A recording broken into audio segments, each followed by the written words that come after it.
Tuloy-tuloy ang pag-iikot ng senatorial candidates para ilatag ang kanilang plataporma ngayong nalalapit ng eleksyon. Nakatutok si JP Soriano. Susuportahan daw ni Congresswoman Camille Villar ang agricultural sector. Sa Marikina City, pagtaas ng minimum wage ang ipinaglaban ni Jerome Adonis. Traffic management at mass transportation ang tututukan ni Benhur Abalos. Early childhood care ang tinalakay ni Mayor Abby Binay.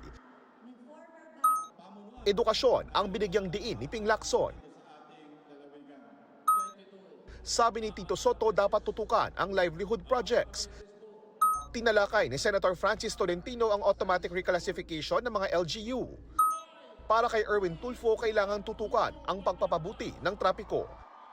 Dagdag pondo sa state universities and colleges ang tinalakay ni Bam Aquino. Tututukan ni Representative Bonifacio Busita ang transportation sector. Pagtaas ng minimum wage ang tinalakay ni Leody de Guzman. Si Luke Espiritu iginiit ang pagtaas ng sahod. Pagkain, trabaho at kulusugan ang tinalakay ni Senador Bongo. Nangampanya si Attorney J.V. Hinlo sa La Paz, Agusan del Sur. Nagmotorcade sa ilang bahagi ng NCR si Raul Lambino. Nagmotorcade si Liza Masa sa hometown niya na San Pablo, Laguna. Palalawakin ni Kiko Pangilinan ang food security at agricultural programs. Sa Tagoloan, Misamis Oriental, nag-ikot si Ariel Quirubin. Nangampanya sa Quezon si Senator Bong Revilla.